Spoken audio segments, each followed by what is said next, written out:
Okay, so here's my thing with Hamilton. Okay, and I don't want to. You and I, Kyle, just because of our history with the Ticats, covering them, it's very obvious when we do this show that we have a deeper understanding of Hamilton football Yeah. stuff than all the other teams.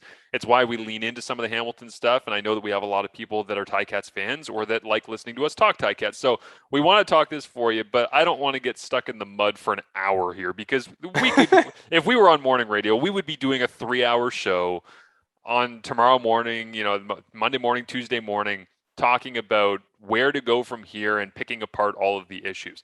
I'm going to simplify this into three things, okay? And they're all interconnected and they're all on the offensive side because that's where I really believe they've had their biggest struggles. Because again, in Hamilton's first two games, right, they end up losing 19-6, as I mentioned, to Winnipeg. Well, I mean, 19 points given up is not bad for that defense. Like, that's not terrible. You should not be sad about that.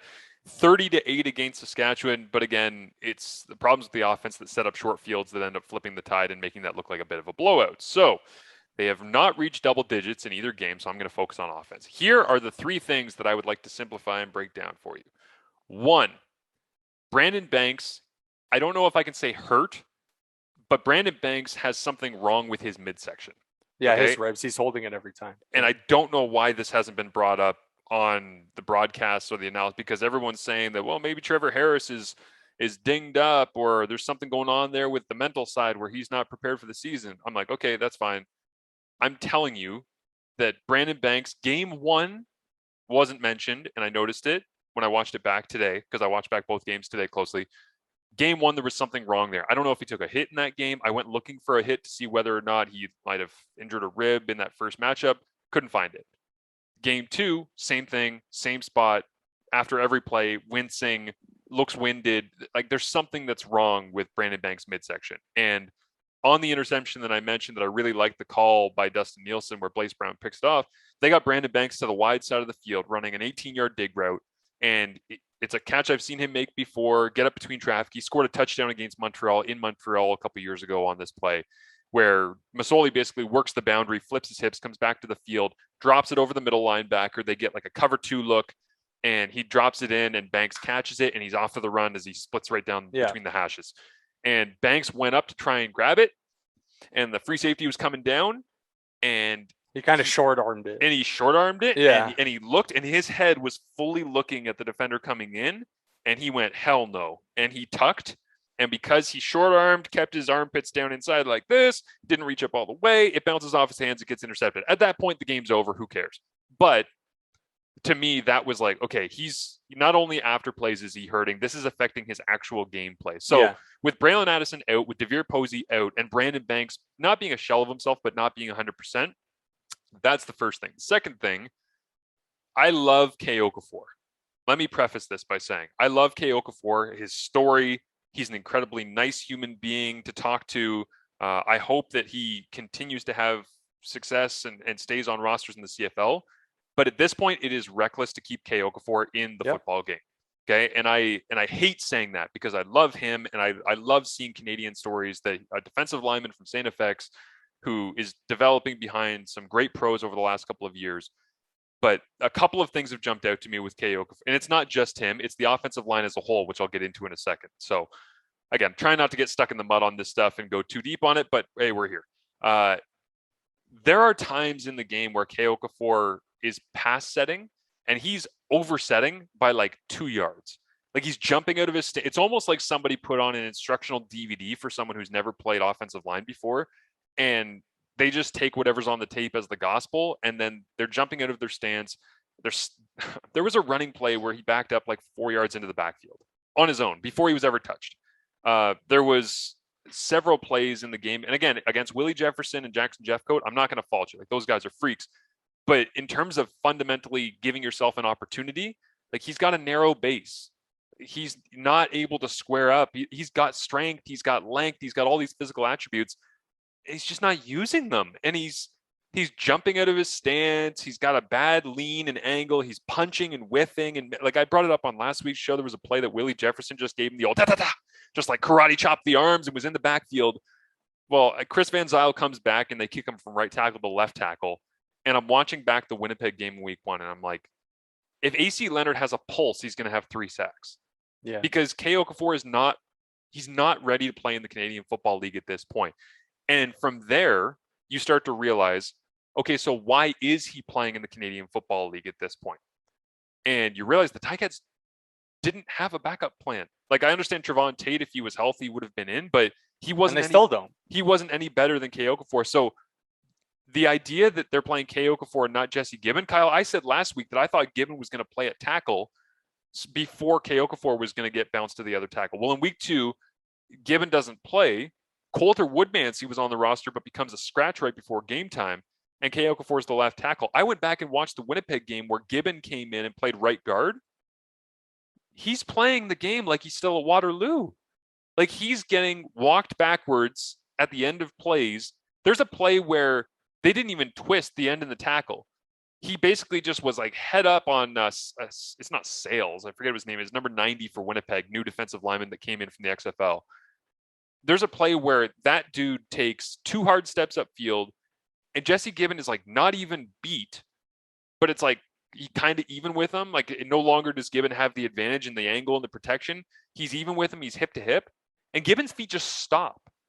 And then this 90 dude for Winnipeg just like runs around the corner and gets a hit on the quarterback. So when I say I thought Gibbon was going to be a tackle, I don't think you can put that as he gave up so much penetration in week 1 against Winnipeg that you can't. So now you got Woodmansey. He's too young. He's not ready. Gibbon looks like he's not ready. Okafor is definitely not ready to be in that spot. Trevon Tate's out. And the point of me saying all of this is to tell Ticats fans, it's going to get worse before it gets better. I'm sorry to say that, but this is not going to improve. The protection and the way that it's rushing Masoli to make throws that he doesn't want to make, and he's throwing backpedaling and off balance. Half of the snaps on 2nd and long, they're rolling the pocket a full roll to the field. They're not doing that because Masoli's this master of throwing on the run and he's more accurate doing it, which he's pretty good at it, but they're not doing it because of that. They're doing that to try and move the pocket and get him the hell away from the rush because they can't block. So anyways, that's my long-winded rant on offensive line stuff you can have your take on. And then the last thing is just that I'll get into it afterwards with Masoli and Evans because I'm sure we're going to talk about that. But yeah, for me, it's Banks is not himself, and the offensive line, the Canadian depth that we thought that they had, Filer's gone, Riker Matthews is gone in free agency.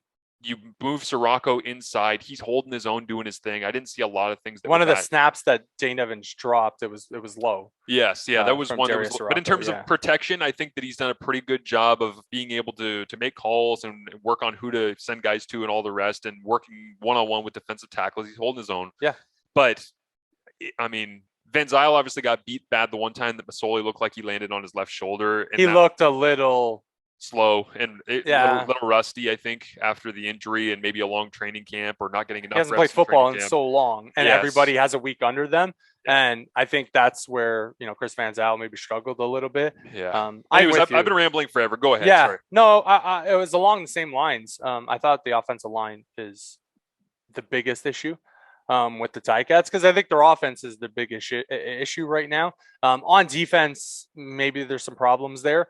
But I think injuries are having a major hand in that. When you don't have Dylan Wynn and Ted Laurent, and you essentially have, newcomers to the CFL playing up there, it's going to be really tough to really make your mark and change the game defensively. But on the offensive side, you have to score points. I say that all the time in the CFL. You can lean on the defense, but at some point your offense has to make a play. And the Ticats offense can't make plays right now. Even the touchdown the Ticats scored, it was like pulling bleeping teeth. It's like, they have 3 snaps from the 1 yard line before Jeremiah Masoli got in. Like, it's a problem. If Saskatchewan knows where the white line is in front of their face, they don't score a touchdown there.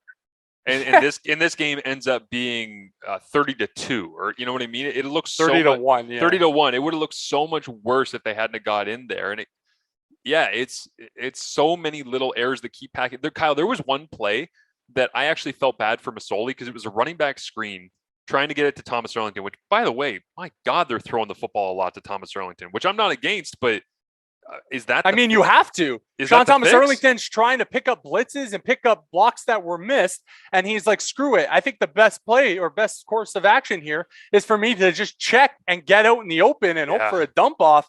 because it's the only thing our offense can do. That's why he's getting catches. I always say this, if your running back is getting 6 or 7 catches a day and they're not planned screen passes, your offense is probably not doing that well. Yeah, you're just trying to get the ball out as quickly as possible. And he's the best. You're right. He's the best option. And there was a couple of plays like against Winnipeg one time. It looked like Willie Jefferson was responsible for peeling with the running back, which for those of you that aren't football heads, essentially just means that if the running back stays in, then you keep blitzing. And if the running back decides to release to the flats, then you got to run with them. And it looks like that's the way that Richie Hall coaches that, because I saw Big Hill do that as well to a running back this past week against Toronto. And I think another aspect of the Ticats struggles, Sean Thomas Erlington can't get going running the football. Yeah.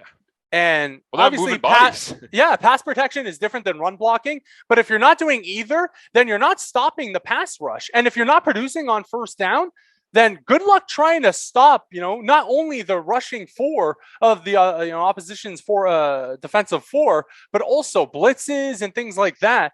Like, good luck trying to allow time for your receivers to get downfield and make plays.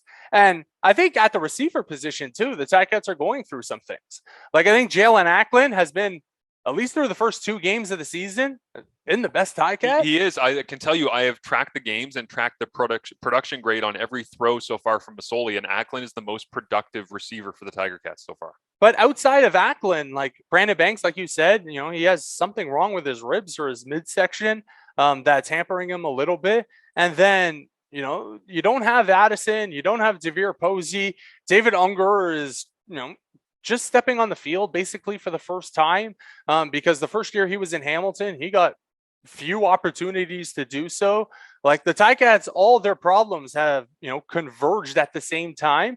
And it's like putting out, a flood when you don't have enough fingers to plug the holes. Mm-hmm. And I don't know what the Ticats do from here in Orlando Steinauer.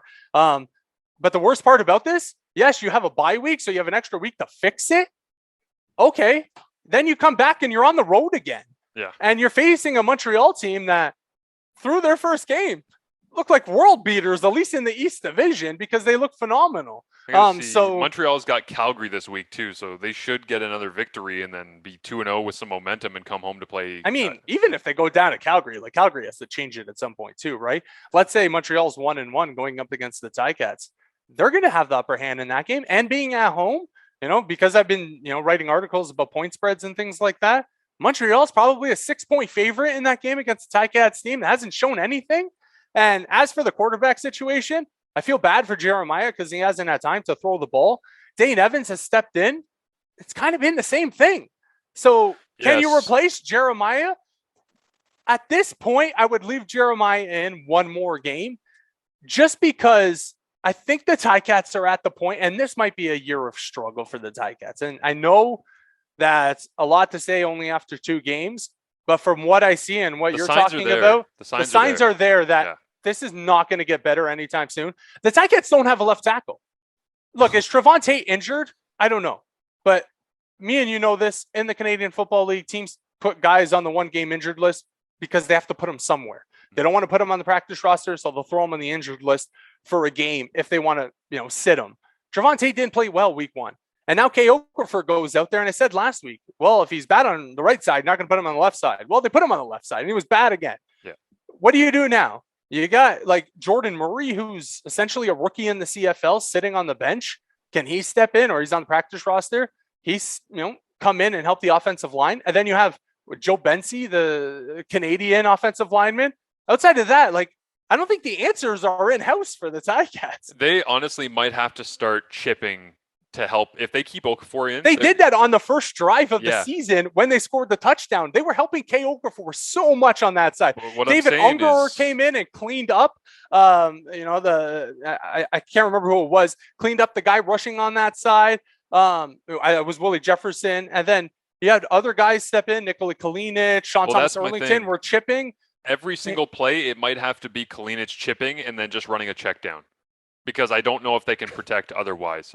They're at that point right now with their offensive line. It is that so much pressure to put on your defense because your defense can't make any mistakes. If you go down 14 points, you're screwed because you have to, be able to sling the ball around, and you can't if the quarterback doesn't have time. And you can roll the pocket and put Masoli on the move, but when you do that, it also cuts off the side of the field, and it's easier to play defense against you. And this isn't a shot against Kalinic because having him on the field is usually a good thing situationally. But if you're going to have him chip just to make sure that your quarterback is protected, you're just wasting a body. And the other team is just going to rush 4. And now they've got an extra person dropped in coverage without a person running a route in front of them, which means they're free to release and go pick off the football. So the whole equation is you are one person off because there's a hole right now on the offensive line that needs to be addressed. So the quarterback stuff I want to dig into here for a couple of minutes. And the one play that I felt bad for Masoli that I think really showed that it wouldn't have mattered much how he actually was playing, which I'll get to as well, was that there was a running back screen that they were trying to set up for Thomas Arlington that I mentioned before.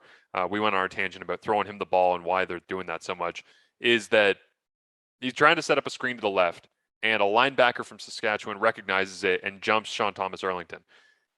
K. Okafor is getting pushed deep into the backfield by that monster. I think 99, I'm pretty sure, is his number from Saskatchewan. I watch a lot of football. I'm already having trouble remembering names. But yeah, he's a new name that I'm not really familiar with, a defensive end who I believe had a sack and a fumble in the recovery in that game. But anyways, he's pushing K. Okafor into the backfield, which is fine because it looked like K. Okafor was content to just kind of anchor, and maybe that was coached that way because they didn't want to rely on K getting out in space because, I don't know, maybe they don't trust him. I don't know. We're at that point where I'm trying to figure out what all of the stuff I'm seeing means, but they try to release Brandon Revenberg out into space, which is the smartest thing you can do for the Ticats because he's just an absolute murderer in the open field.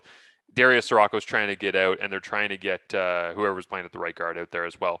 And so they end up trying to release a couple of guys, but because Sean Thomas Arlington has been taken away by this linebacker from Saskatchewan that is seen, Jeremiah Masoli looks for somebody else to throw to, steps up in the pocket because he's like, pump, okay, can't go there, steps up and looks, and it's Poppy White and Tim White. It's the White brothers, and and they are blocking. There's no routes available. No. So Jeremiah's jumping forward in the pocket, hoping to find somebody open with a running back that's been taken away and no other routes available. Yeah. And he just gets dropped for a sack. And now you have Jalen Acklin, who has played well through the first 2 games, or Brandon Banks, who may or may not be at 50%.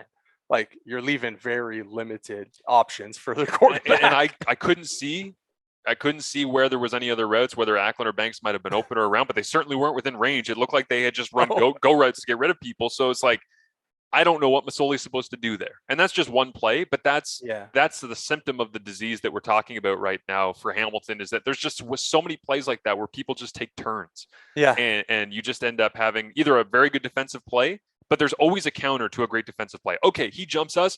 A lot of times teams will run like a little, stagger or stutter slant to the outside where it's like, my vision is here, screen gets jumped, taken away. Okay, if the linebacker jumps down, I got to slant right behind it from a receiver. Like, give me options, build in things. And Tommy Condell does a great job with this offense and builds in a lot of different things.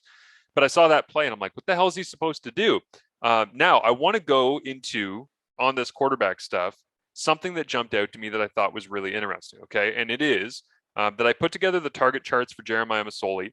Okay, game number 1, he had 3 completions beyond 15 yards. Okay, 3 completions beyond 15 yards. One of them was the Acklin touchdown on the first drive.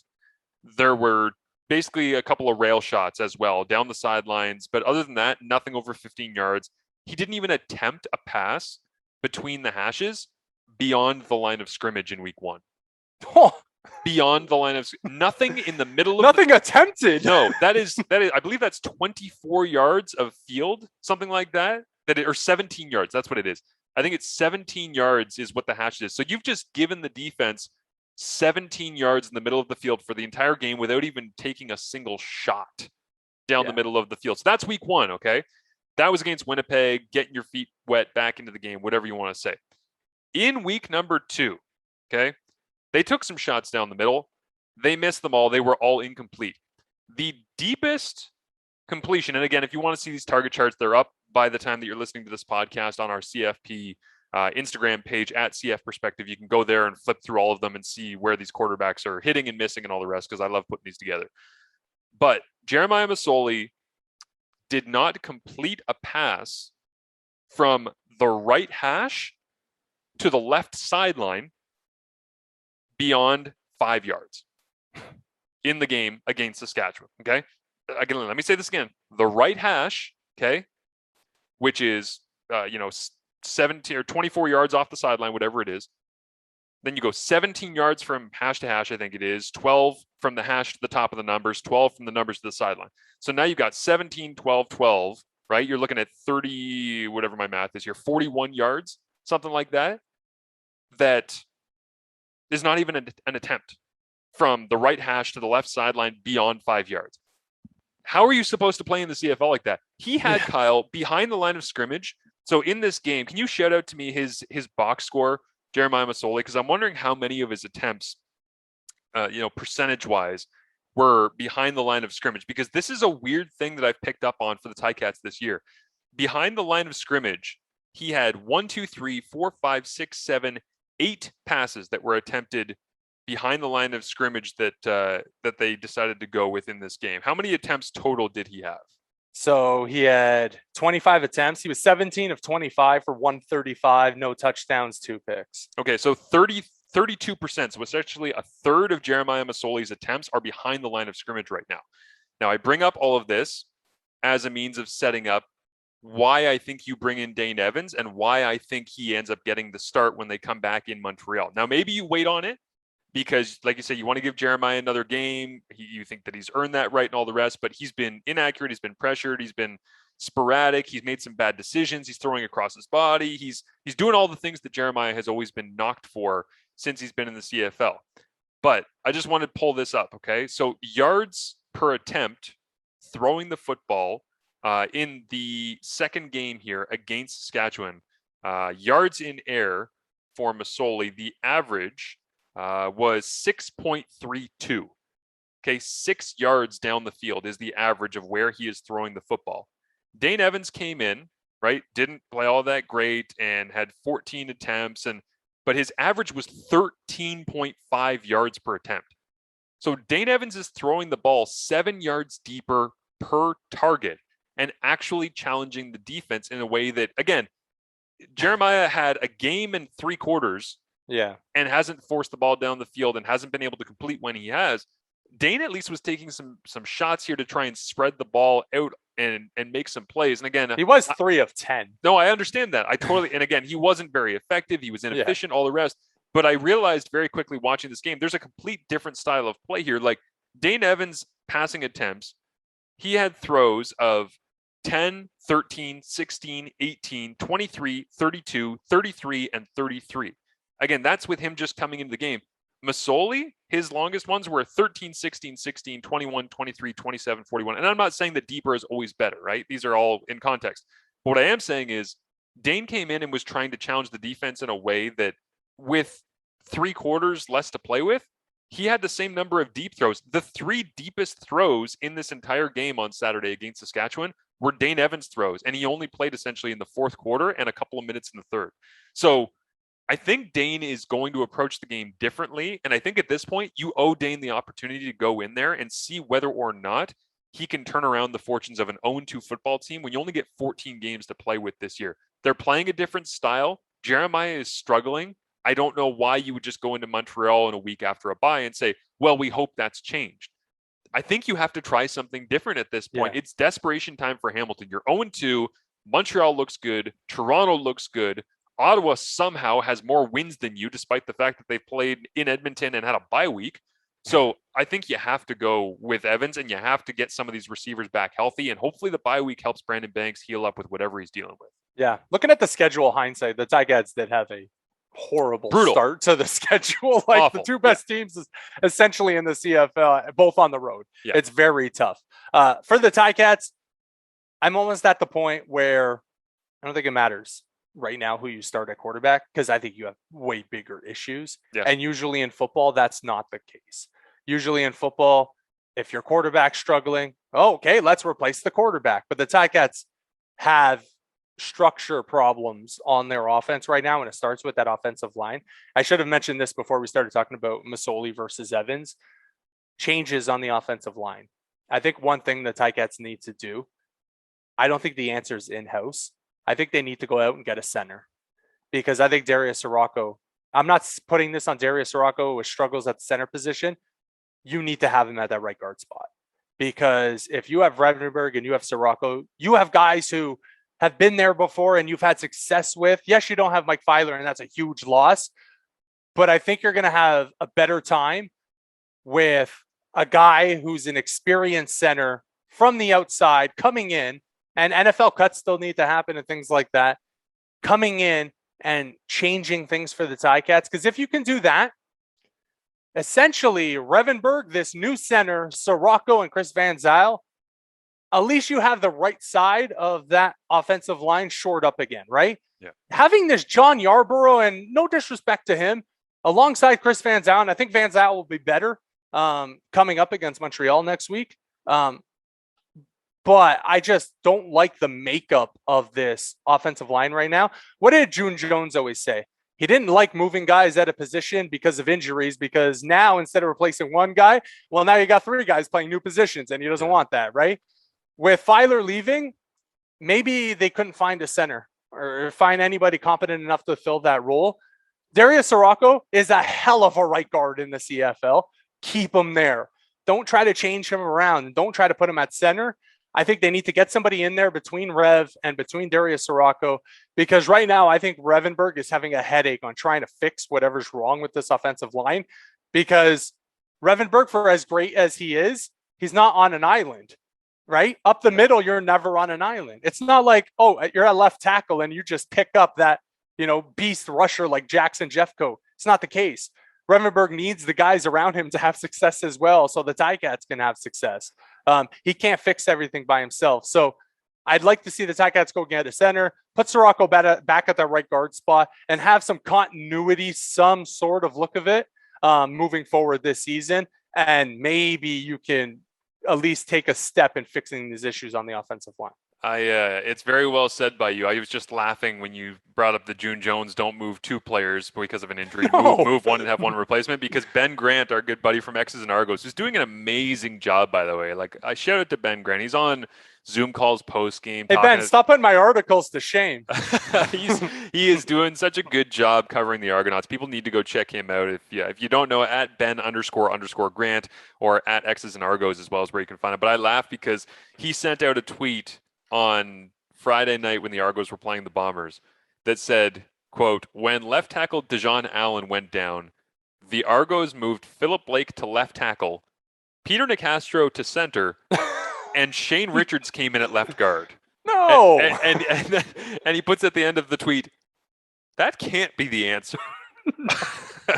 And it was like, yeah, one person twists an ankle and 4 changes happen on your offensive line. I'm like, oh my God, that is just, that doesn't seem like that makes a lot of sense either. So anyways, it was a crazy one for the Ticats. They got a lot of things to figure out. It's good they have the bye As for the Rough Riders, hell of a week. They look great against Way the to go, Ticats. Saskatchewan. That's all we got for you. You guys look great. William Powell's a beast. Cody Fajardo is mentally playing the game. This is just what I'll say on him.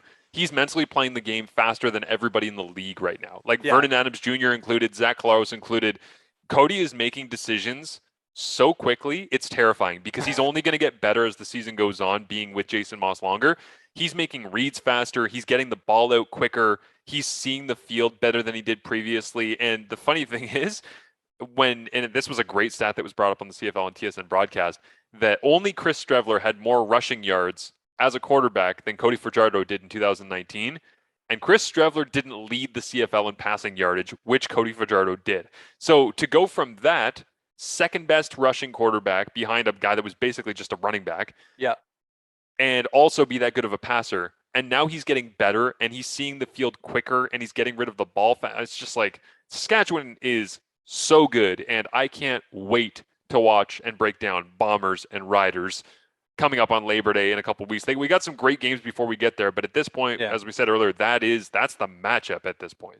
For Cody Fajardo, I would say the one thing, and you mentioned this, the fact that he is getting better as a passer, I think that needs to continue, because I think the durability question is still there with him. Anytime you have a running quarterback, you're going to have durability problems. Like, this guy is, 220 pounds getting tackled by guys who are 310 pounds. It's just a law of physics. They rolled up on his legs this week and he limped back into the huddle. And it was like, okay, that's bad. We can't have that. Right. And Cody Fajardo is the type of quarterback that if he does get out in the open field, do you think he's sliding? No, he's not sliding. He's going to go head first and try to run over a defensive back. And it's like, okay, yeah, it looks cool on tape, but you need to stay healthy. The Riders are going to be in the playoffs. You need to be healthy towards the end of the season. And I think last year he wasn't.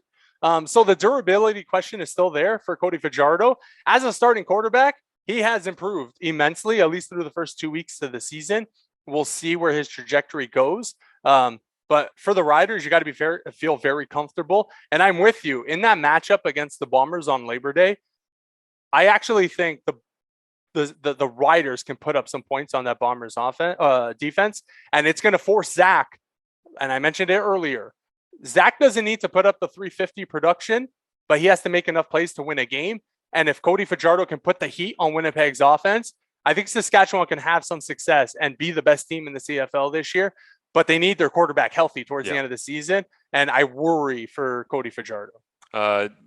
Cody, this is a bit of a niche reference, but I realized when Cody had that 14-yard rushing touchdown in this game against the Ticats on Saturday night, he runs like quarterbacks in the old NCAA EA Sports video game do, where they're just like shuffling, but they're outrunning everybody. Because if you go back and you watch it, and people that played this video game, you'll get the joke. But there was this thing where they never really raised their knees. Like they were never really running. It was just like their feet were floating across the ground, and they were just moving their arms in very short, little choppy movements. He did that, and he ran in that touchdown because he just outran everybody. And I was like, that's the play that used to piss me off when I was playing that NCAA football video game, where the quarterback would score and you'd be like, but he didn't even look like he was running. He's just gliding across the ground. But again, he's that smooth. And there was a picture of him that came up on the CFL and TSN, a bumper graphic when they were going to break, of him standing there like a power pose holding the football. And he's got this white Fitbit that's on in the power pose. And I was like, well, that's kind of funny, because obviously they try to dress them up in the full uniform and make it look like it's game day and take these photos that get used on the broadcast. I'm like, somebody just forgot to tell Cody to take his Fitbit off. But then I couldn't stop thinking about, man, I wonder how many steps he would have on his Fitbit if he played with it on in the game. And Cody tweeted back at me as we're recording this on Sunday and said, I have it on during practice. I usually have about 30,000 per practice. Wow. 30,000 steps in like in a 2-hour period. Like, he never stops moving is what I learned about that. But it also made me think, how long, Kyle, until we have like coach wristbands that are just flexible digital screens, so that if you get hit, they don't get damaged? But it's like, why is that not electronic? We're still putting pieces of paper inside of a sleeve that sits on your wrist. Like, why can't we have essentially it's essentially the size of an iPhone? Like, if you look at this on my wrist, if people are watching on YouTube for us, like, that's the quarterback coach thing where you should be able to have that. And I don't know what the technology is to do that, but hey, Fox 40, if you guys want to make some money, figure out how to make the digital wristband for quarterbacks. And man, if you could call in plays from the sideline digitally with like notes and messages and things like that, you're going to make so much money. I actually think play call sheet should be just digital screens for coaches as well. I'm sick and tired of seeing the oversized like play calling sheet that covers the coach's like entire body when he's on camera. It's like, okay, you can't even see him. Like, for example, this laptop bag, it like covers my entire body. This is like some coaches play call sheets. They're so damn big you can't even see their face. I want just a little screen, right? And they can like just swipe left if they don't want the plays. But I'm with you on the quarterback wristband, on it just being, digital, and the offensive coordinator just types in the play. Okay, send it to him. And the play comes up on his wrist, and he doesn't have to look up the play and the package and things like that. So I'm down for the CFL to take that next step and start a trend. Like replays on pass interference before the NFL decided they were dumb enough or too stupid enough to run that. What the hell are we doing here, though? I just Googled digital quarterback wristband or computer. Oh, it's a thing? No, I Googled it, and there's not even a result for it. Oh. Like, Marsh, get on it. Has nobody thought of this? Has nobody tried this? And when you go to Amazon and you type in like digital quarterback wristband, there's one that's called the Y23 Wristband Interactive. You open it up, it's just pieces of paper.